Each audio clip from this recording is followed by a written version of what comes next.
Bienvenidos a Historias de Vida con un poco de fútbol. Este ciclo que estamos arrancando, soy Juani Minotti y los voy a estar acompañando, siempre complementando las transmisiones de Fútbol Show Nacional. Arrancamos con las transmisiones de Fútbol Show Nacional y me voy a estar sumando para hablar un poquito más de deporte. Vamos a seguir en la misma dinámica. Esto es Historias de Vida con un poco de fútbol, pero ya arrancamos mintiendo un poco porque va a haber mucho deporte. Va a haber todo tipo de deportes, obviamente nos vamos a enfocar bastante en el fútbol, pero van a ver a la brevedad que vamos a estar hablando de muchos deportes. ¿Y en qué nos vamos a enfocar? En historias que quizás no se conozcan tanto, en historias lado B, en historias que no sean tan populares, que estén por debajo de la tierra, que haya que escarbar un poquito para encontrarlas o que complementen una historia de la cual sí se sepa mucho. Pensando en el entretenimiento, quizás en Argentina, en el deporte y en el fútbol particularmente, tenemos la tendencia a vivir de una manera dramática la pasión.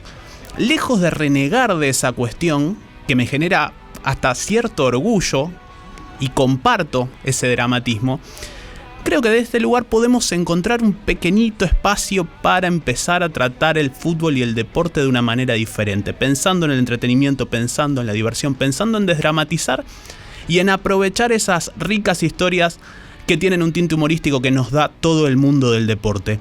Para el día de hoy tenemos una historia de Inglaterra, del Arsenal de Inglaterra. Podríamos titularla la historia del peor refuerzo de la historia del Arsenal de Inglaterra. Seguramente si yo les preguntara a ustedes, oyentes, ¿quién es el peor refuerzo de la historia de su equipo?, generaría un debate bárbaro. En una mesa de café, en un bar, en una charla entre amigos, en un asado, en familia. Seguramente todos ustedes tienen en la cabeza 2, 3 nombres que pueden pelear ese puesto un tanto infame, pero que al mismo tiempo armaría una charla futbolera divertida. Bueno, los hinchas del Arsenal no tienen tanto esos 2, 3 nombres, tienen uno. Apuntan siempre a uno. A lo largo del tiempo se han ido desarrollando diversas encuestas para los hinchas del Arsenal y siempre hay un nombre que pica en punta. E incluso cuando esas encuestas se amplían y son para todos los hinchas de todos los equipos del fútbol inglés, siempre en el podio aparece quien va a ser el protagonista de nuestra historia. Les anticipo el nombre, seguramente nunca lo escucharon: Igor Stepanovs. Esto se mezcla también con otra cuestión que es muy propia de una frase de los últimos tiempos. Ya se ha dejado de usar un poco, es casi una muletilla generacional de los veinteañeros, treintañeros, esto de era una broma y quedó. Como toda frase, cuando se empieza a utilizar demasiado pierde su contexto original y lentamente cae en desuso, pero se usaba mucho. Estas dos cuestiones, el peor refuerzo de la historia y era una broma y quedó, confluyen en lo que va a ser nuestra historia. Vamos a irnos a los inicios de los años 2000. Comienzan a verse en aquel momento, con regularidad en la Argentina, los partidos de la Premier League, de la Liga Inglesa, por televisión. Hasta entonces teníamos algún equipo específico, algún jugador argentino y entonces se veían aquellos partidos, pero a comienzos de los 2000 empieza a ser más regular esto de verlos todos los fines de semana, varios partidos de la liga, y empezar a poder seguir el ritmo de un país futbolero en general y no de un equipo en específico. Y por supuesto, de aquellas transmisiones es imposible olvidarse un relato muy icónico, el del bambino Juan Manuel Pons, que cantaba en los goles de algunos de los equipos. Por supuesto, para muchos era algo criticable, desprolijo, para otros algo muy divertido. La cuestión es que es casi imposible disociar aquellas primeras transmisiones del fútbol inglés con lo que era el cántico, los cantitos post-gol del bambino Juan Manuel Pons. Unos años después de aquel año 2000, llegó a la Argentina para una serie de entrevistas Titi Henry y tenemos un audio interesante para escuchar de él. De un relator aquí en la Argentina, se llama Juan Manuel Pons. Es un relator que, hablando del fútbol inglés, relatando el fútbol inglés, canta. Oh, sí, le dio el video a Ruth Van Nistelrooy. ¿Te lo dio o no? No sé si te lo hizo llegar también a vos. No, pero a veces en, no sé si puedo decirlo, en internet, sí. en YouTube, es ese que canta, ¿no? Lo hizo Henry.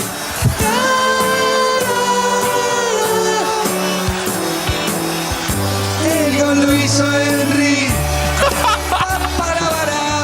El gol lo hizo Henry. El gol lo hizo Henry. para el Arsenal que ganó.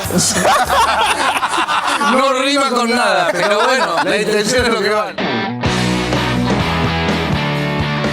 Ahí estaba el audio del jugador francés Titi Henry en Argentina, dando una entrevista para el programa Fútbol para Todos, que se emitía en aquel momento en Fox Sports, unos años después del 2000, pero recordando lo que era aquella canción que le dedicaba al Bambino Pons, con el ritmo de All You Need Is Love, Todo lo que necesitas es amor, de los Beatles, después de que él hiciera un gol, un 2-1 del Arsenal contra el Manchester United. Estas cosas pasaban, todos tenemos en la cabeza algún relato, y la evocación temporal nos sirve de alguna manera para ponernos en tiempo y entender las circunstancias de aquel momento. Fíjense cómo hablaba Henry en el audio de lo que era YouTube, hasta pidiendo permiso para mencionarlo, extrañado por lo que era esa herramienta. Estamos hablando ya de entrevista alrededor del 2005, imagínense en el 2000, y cómo era el mundo del fútbol, un mundo rudimentario incluso para los mejores equipos del mundo. Imagínense lo que era contratar a un jugador en esas condiciones. ¿Cómo lo veías? Lo veías una vez por televisión, te llegaba un VHS, una recomendación, un boca a boca. Claro que si jugaba en el Real Madrid o en el Inter era mucho más sencillo, pero para los equipos que tenían que armarse, era ir a ver jugadores menos conocidos, era una tarea realmente difícil. Incluso, insisto, para un equipo de elite como era aquel Arsenal, el Arsenal de inicio de los años 2000, era el Arsenal de Arsène Wenger, era el Arsenal de Henry, de Bergkamp, pasaron por ahí Robert Pires, Ljungberg, Ashley Cole, David Seaman, figuras del fútbol mundial. Aquel equipo fue campeón invicto de la Premier League en la temporada 2003-2004. Es decir, estamos hablando de un conjunto de época, de un club que tuvo casi sus años dorados en aquel tiempo, con un fútbol muy lucido, muy vistoso y muy recordado, y que aún así tenía esas dificultades para contratar un jugador. En el año 2000 el Arsenal realiza una pretemporada con una dinámica muy específica. A la mañana, tempranito, entrenaban los titulares. Ya cuando en la etapa de la pretemporada en la que se empezaba a hacer fútbol, los titulares jugaban un partido tranquilo, a priori de pretemporada, contra un conjunto juvenil o contra una reserva, para empezar a aclimatarse. Y en segundo turno venían los suplentes, que muchas veces se enfrentaban contra un conjunto de 11 jugadores que venían a probarse, que venían a tratar de meterse en el Arsenal de alguna manera. Y no estoy hablando de juveniles, estoy hablando de jugadores consagrados, de equipos no tan reconocidos, que venían a hacerse ver a un partido para ver si en una de esas un dirigente, un entrenador decidía contratarlos. Imagínense las circunstancias, no se conocían entre 11, tenían que juntar 11 que más o menos cubrieran todos los puestos de la cancha. Y en este caso, uno de ellos es el protagonista de nuestra historia. Decíamos, Igor Stepanovs. Para que empiecen a imaginarlo, central, 1,92 m, recio, fuerte, duro, nacido en la ex Unión Soviética, territorio actual de Letonia, es decir, un tipo áspero. No muy bueno técnicamente, pero áspero. Venía de jugar en el Skonto Riga. Si yo les leo los números, 6 ligas ganadas, 158 partidos jugados, 13 goles, grandísimos números. Detalle, no menor. Entre el 1991 y 2004, el Skonto Riga rompió el récord mundial de ligas consecutivas ganadas en Letonia, 14. Es decir, no le quiero bajar el precio a Stepanovs, pero jugaba cualquiera y ganaba, daba la sensación. Con esos pergaminos, de todas maneras, Stepanovs fue a tratar de probarse. Era un tanto rusticón, era un tanto limitado, pero fue a probar suerte.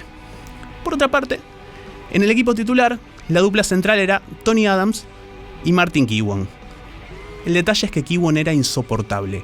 Cada vez que alguien venía a tratar de competirle por el puesto, sea un juvenil, sea un jugador que venía de afuera, se ponía realmente infumable. No paraba de criticarlo, de denostarlo, de bajarle el precio, y los compañeros no lo querían escuchar más.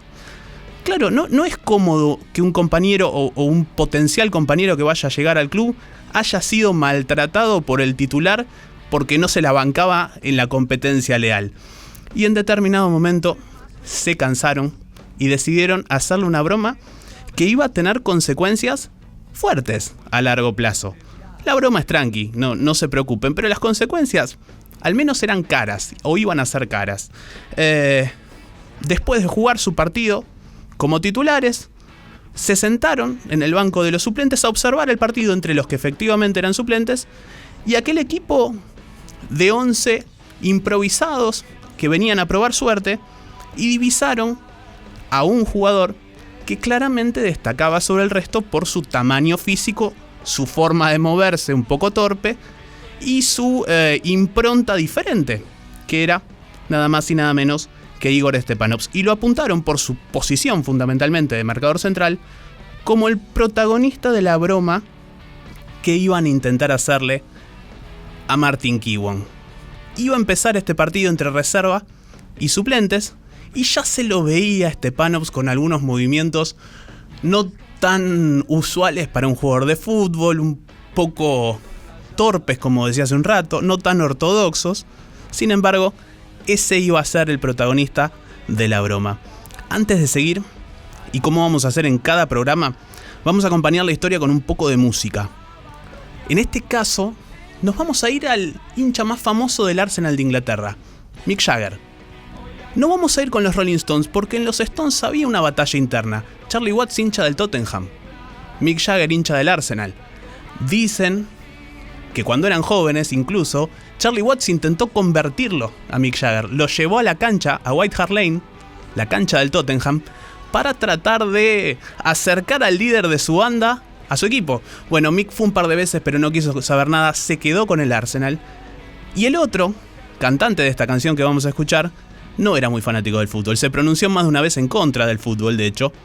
Pero dicen también, aunque no está confirmado, que por su condición de londinense, tenía cierta simpatía también con el Arsenal de Inglaterra. Esto es Dancing in the Street, Mick Jagger y David Bowie. Okay, Tokyo, South America. Eso era Dancing in the Street, bailando en la calle, sería la traducción de David Bowie y Mick Jagger, perdón, no Mike Jagger, Mick Jagger, el histórico cantante de los Rolling Stones que tuvo su etapa solista y tuvo esta canción con uno de los músicos más grandes de todos los tiempos, el enorme Duque Blanco, David Bowie. Habíamos quedado en ese partido entre los suplentes y los que estaban a prueba, los que iban a jugar tratando de ganarse un lugar en el equipo, con Igor Stepanovs, aquel letón destinatario y protagonista, más que destinatario de la broma, que iban a hacerle algunos de los jugadores del Arsenal. Se sentaron en el banco de los suplentes nombrecitos como Thierry Henry, Dennis Bergkamp, Ray Parlour, que era un francés mediocampista, el hombre con más presencias en la Premier League vistiendo la camiseta del Arsenal, Martin Kiwon, aquel al que le iban a hacer la broma, y su compañero de saga, Tony Adams. Todos ellos, obviamente sin avisarle a Kiwon, se habían puesto de acuerdo previamente. ¿Qué iban a hacer? Iban a halagar, iban a ensalzar, iban a alabar todo aquello que hiciera Stepanovs, sin importar si era bueno o malo. Primera intervención del partido de Stepanovs, sale a mitad de cancha, revolvió un puntinazo a la tribuna. No había mucho para destacar, sin embargo, Henry y Bergkamp se miraron y dijeron: qué personalidad, se nota que tiene carácter para jugar, se nota que tiene con qué.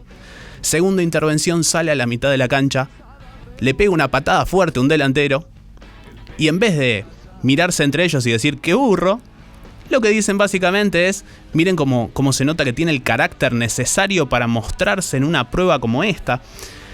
Y así se fueron sucediendo las diversas intervenciones de Stepanovs, que eran malas, que eran pobres, pero los jugadores del Arsenal, los grandes nombres del Arsenal, insisto, Henry y Bergkamp, dos talentos, no paraban de decir que era brillante. Kiwon iba enfureciendo cada vez más ante esta circunstancia. En determinado momento se plantó y le dijo: no es tan bueno, no sé qué están mirando porque realmente este chico no es bueno. Y la respuesta que recibió es: usted está celoso, usted está envidioso, tiene algún problema una vez más con un compañero que puede competirle en esta posición. Imagínense cómo la vena se la iba hinchando a Kiwon hasta que se dio el momento cúlmine de la broma, el momento cúlmine de el sufrimiento de Kiwon al mismo tiempo, cuando, según relata Ray Parlour en su autobiografía, Igor Stepanovs intenta realizar un cambio de frente del 2 al 3, del marcador central al lateral por la izquierda. ¿Sí? Un pase simple a priori. Y le pega tan mal a la pelota, tan mal, que no llega ni por asomo al 3. Pero tiene tal suerte que la pelota agarra un efecto extraño y deriva en el delantero por izquierda, que estaba solo y encara hacia el arco. En ese mismo instante, Henry y compañía se levantaron, aplaudieron y ovacionaron a Stepanovs como si hubiera metido un pase gol extraordinario.